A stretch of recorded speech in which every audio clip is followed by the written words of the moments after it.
What's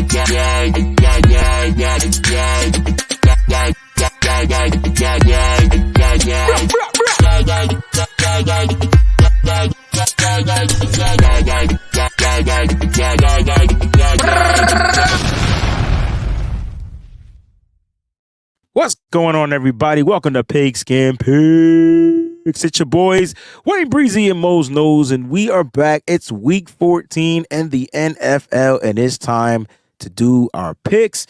Mose knows what's going on, baby, because I'm not even going to talk about it. I'm just going to put it up there at the bottom of the screen, and if they can read, they can see, and they can understand what's going down this season.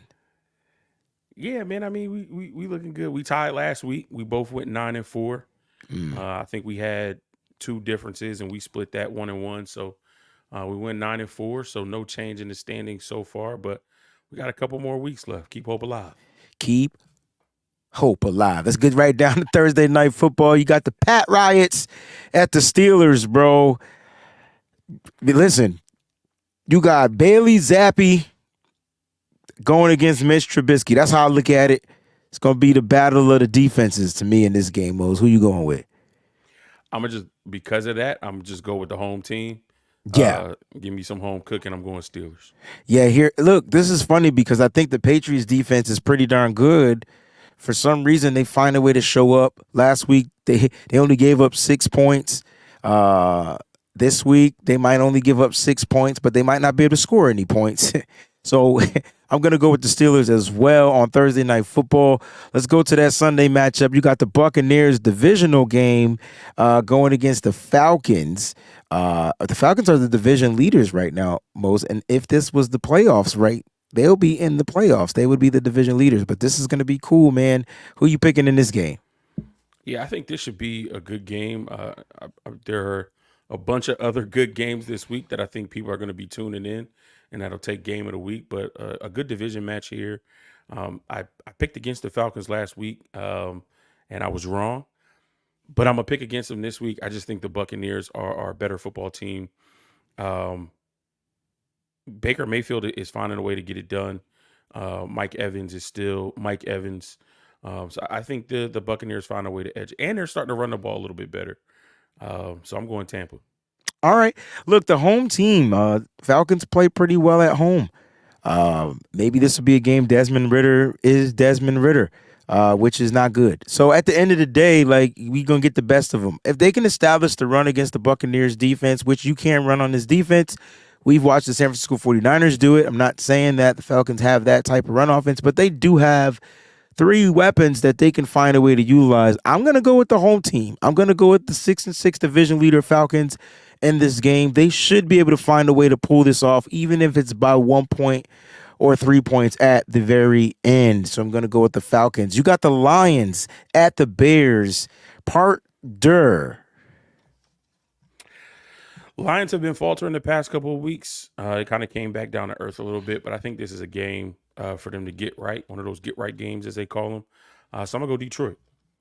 Yeah, the Lions, I mean, I want them to lose because of seeding purposes. And the Bears are the weirdest team in the NFL, like, right? Like, are they going to have that? Are they going to let Justin Fields be Justin Fields? Because if they do, the Bears have a great shot at winning this game. Didn't they beat them the first time, if I'm not mistaken? So this is a weird game for me. But I think the Lions are cooking. And I think on the road, that defense should be able to travel well. The Bears actually have a good run defense. They may be number one in the NFL in run defense. I don't know if the Lions will be able to run the ball on the Bears, but I'm going to go with the Lions here. If they can get that pass attack going, get that ball downfield, protect their quarterback and Mr. Goff, the Lions should be able to cook the Bears. The Lions have to cook the Bears if they want to, keep contention alive and get that number one seed. So I think their game plan will be on point. But if the Bears can slide in and do us a solid, I'll be great. We got the Colts at the Bengals. Who you going with, man? Jake Browning looked like he was a 5-star quarterback in the NFL this past week, week 13. But you got the Colts and Gardner Minshew coming into town. Yeah, this one was tricky for me, man, because Jake Browning did play well, and they found a way to get a win over the Jaguars. Colts are a little bit banged up. Not sure if JT is going to play this game. I know he was out last week.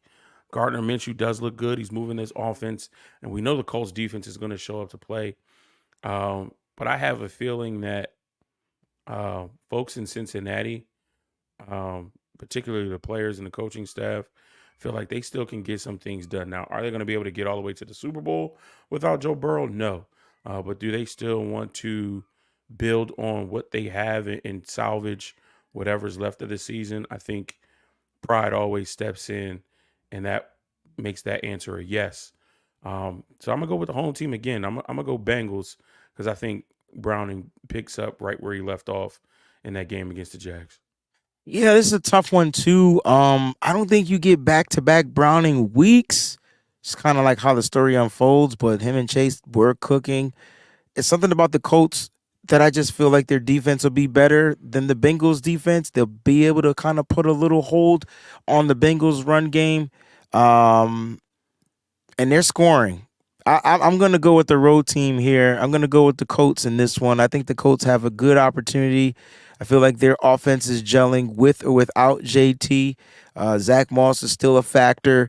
JT does have that thumb-ish injury, so I don't know if he'll play. But even if he doesn't, I think they find a way to squeak out a win. The Bengals are going to be playing a better defense than they did last week, in my opinion. Let's go to the next game, Jaguars Browns. This is an interesting one because you have the AFC North going against the division leaders of the AFC South, who no longer have their quarterback, who's going to be out for the next several few weeks. It's going to be interesting. I'm curious to see who you're going to go with most. I'm going with the Browns here because Joe Flacco came in and played pretty good. He's a veteran. He understands the league. He just give him a sheet of plays, something he's familiar with. Went out and ran those well. This is a team that hasn't, and the Jaguars that has not played without their starting quarterback. So now you bring in, who is it? CJ Beathard CJ is getting Beathard. the start against this Browns defense on the road. I'm going Cleveland. Yeah, same here. I mean, it's a no brainer for me. Like no quarterback, no win. I don't expect them to run the ball well. It's just not a good sight. They're on the road too. They have to travel to Cleveland, so it's not a good thing without their starting quarterback. I'm going Cleveland Browns. We got the Panthers at the Saints. The Panthers who played really hard last week and tried to win, but they didn't. But the Panthers at the Saints. Who you going with here? Saints. Yeah, the Saints for me too. Texans at the Jets. Benny and the Jets. Just so you guys know, that kid will be starting again for the New York Football Jets, Mr. Zach. He's gonna be back there again. So who we going with here? Defense Texans. versus defense. Ooh, Texans. Texans. It is. C.J. Stroud, MVP candidate. I like it. Absolutely. Uh, Absolutely. let's It's go gonna be a fun Rams. matchup though. It's gonna be fun. I don't know how fun it's gonna be. He does have to go against that defense, but I I'm think I'm just I'm just talking about from the standpoint of Sala versus D'Amico, D'Amico. two coaches that Ah, used to coach together, yeah, so they that's gonna kind be of a good know game. each other's style. So it's going to be interesting to see that the chess match between the two of them. I think I know. I like where you're coming from. It's like all gas, no brakes versus the Swarm. Yes, yes, yes. You got the Rams at the Ravens. The Rams are pretty hot right now. They've been winning, and let's see, man. Can they find a way to take on this 9-3 team on the road? The Ravens have a top defense in the league. Well, top scoring in the league defense. Who you got here? I got Ravens. That's the I got easy one. I got the Ravens too. Vikings at the Raiders. This might be a tough one. Jay Jettis is supposed to play. Dobbs is gonna get the start again, and he's gonna now have Jay Jettis. Who you going with? Hmm. They on the road against the They Raiders. are on the road. This one was tough. I'm gonna go Raiders here. I think Max Crosby plays a huge role in this game, getting after Josh Dobbs, frustrating him. I know Jettis is coming back, but it's going to be his first game back after missing a lengthy amount of time. So He's a phenomenal receiver, but I think there is going to have to be some get acclimated time to get back into the full speed of an NFL game. And because he hasn't really practiced with them only this week, I don't see the chemistry being as solid as it could be. So for that, I'm going to go with the home team again. I'm going Raiders here. You know, the Minnesota Vikings currently would be in the playoffs if it ended by week 13. And that's funny to me. So with Jay Jettas being back, one catch would acclimate him back to football for me, especially if it's one of those big catches down the field. I'm gonna go Vikings on the road here, man. Look, the Raiders have been pretty decent with after they fired McDaniel, but I think the Vikings find a way to get this one done. They want to stay in the playoffs. They want to keep their contention going. The Raiders really don't have much of a shot. I think the Vikings give it all they got. They leave it all out on the football field. I'm going to go Vikings. You got the Seahawks traveling to San Francisco, a.k.a. Santa Clara, a.k.a. Levi Stadium. This is part 2. I got Niners here. I'm not even going to – there's nothing to explain. Yeah. No, Here's a good game. This should be a good game. Here's a good game. We got a good game. Bills I'm at the really Chiefs. who I want you to go first I'm because going it might Bills. deter. You are I am. I thought listen, I thought Josh Allen should have beaten the Eagles. Okay. right. And I think that they're allowing Josh Allen to play like Josh Allen. And that is scary because when Josh doesn't have to think, he's MVP caliber. When he has to Yeah. think, he's a bad quarterback. I think he's back in that realm. They have the weapons to do it. I think the defenses are a push. Even with the injuries to the Buffalo Bills, Patrick Mahomes just doesn't have the weapons anymore. He's still the better quarterback in this game, but I think the Bills find a way to edge the Chiefs on the road. Yeah, this one's tough for me because, like you said, Josh Allen is playing good. Shoot, when they saw him in the playoffs, you know, he went toe to toe. And if it wasn't for the defense playing prevent and giving up all those yards in 13 seconds, he would have beat Mahomes at Arrowhead. With that said, if it's one thing that you rarely see the Chiefs do, Lose you two in a rarely see row. them lose 2 in a row. Mm. And coming off of the performance that they had against the Packers, and you can say what you want about the officiating and all that kind of stuff. At the end of the day, they didn't do enough to where the officiating didn't matter. You know, there are a lot of teams that win games where the officiating was terrible because they did what they needed to do. They didn't do enough against Green Bay.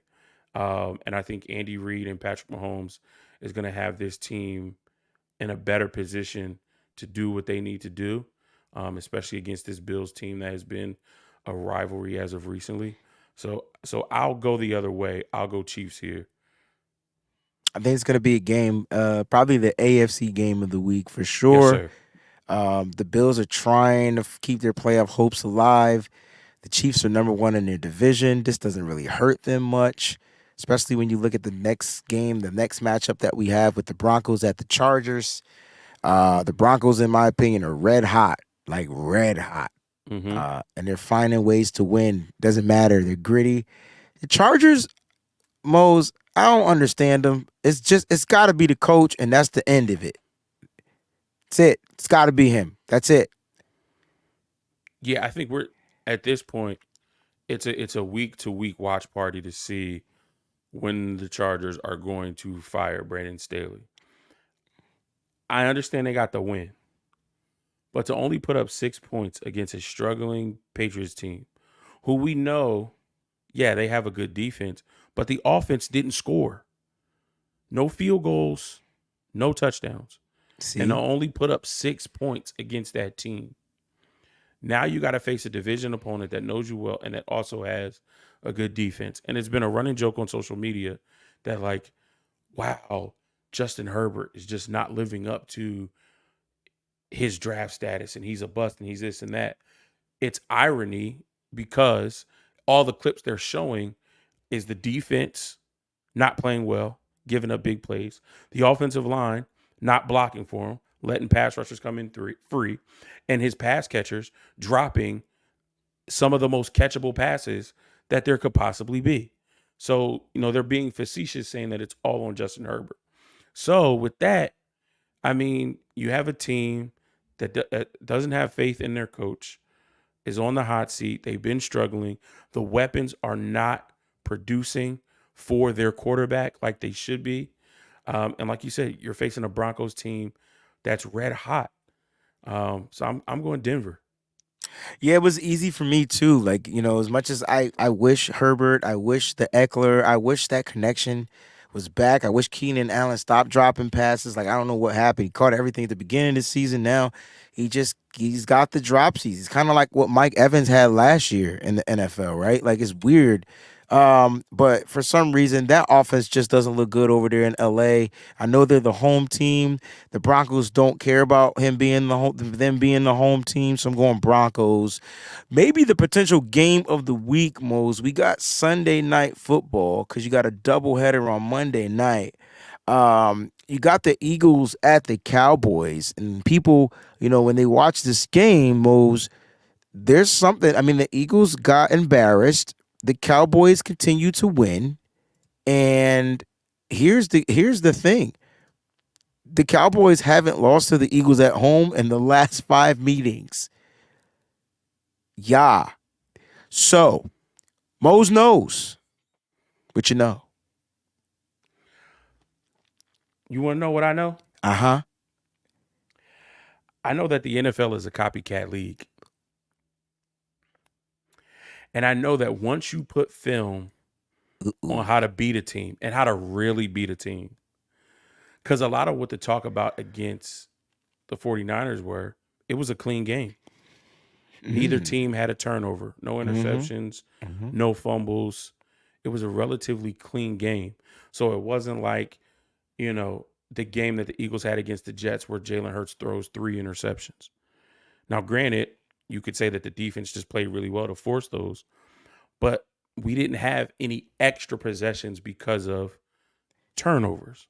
It was a clean game, and yet we still routed them the way we did. I think we gave them a blueprint. I could see the Cowboys trying to use Tony Pollard like we use CMC, but I think they will be more successful trying to use CeeDee Lamb the way we use Deebo Samuel. Not saying that they're the same player, but CeeDee is known to be somebody who can make things happen after the catch. And then I think defensively, they'll look at what we tried to do and they'll try to mimic some of those things because they have the horses. They got a DeMarcus Lawrence. They got a Micah Parsons. They have the pass rushers who also know how to contain and keep Jalen Hurts in the pocket. So for that, especially after how the first game ended against these two teams, I am going to go Cowboys on Sunday Night Football because I think they're going to try to come in with the same mindset that the 49ers had, that kind of get back revenge mindset, knowing that if we play the way we can play, we can beat this team. I like it, man. I'm going Cowboys here as well for mainly some of the reasons that you just spoke of. But if there's one team that knows this team that doesn't lose to this team around whenever they play at home, it's the Cowboys. So for the Eagles, this could be a little downward trajectory because if they lose two in a row, yeah. So I'm going to go with the Cowboys here. I think the Cowboys continue to stay hot. And just to think about the story, the national headlines, the Cowboys beat the Eagles. They'll finally beat a team with the winning record. Let that sink in. Like that would be the national headline. For sure. I guarantee it. Let's get to these Monday night games, both at the same time, 8:15 p.m. So you got to pick your poison. You got the Titans at the Dolphins. It's Dolphins are the division lead, the conference leaders actually over there in the AFC. And for me, it's easily the Dolphins in this one. Same. I think they're trying to push for that number one spot. Um, and they have everything in front of them that allows them to do it. So I'm going to go Dolphins here as well. All right. And then the second Monday night matchup, you got the Packers at the Giants. Packers on the road. Listen, Jordan Love looks like dude love. He's out there balling right now. And they're going to go up against a tough defense. But you know what I noticed? The Packers got a tough defense too. I don't think the Giants will be able to do much against this defense. Don't really know the status of Saquon Barkley. Hopefully he's good to go, which will give them a chance. But I'm going Packers here on the road. Mose knows. Who you going with? Same. I think the Packers look good right now. Obviously, it took them a little bit longer than they wanted to kind of find this rhythm.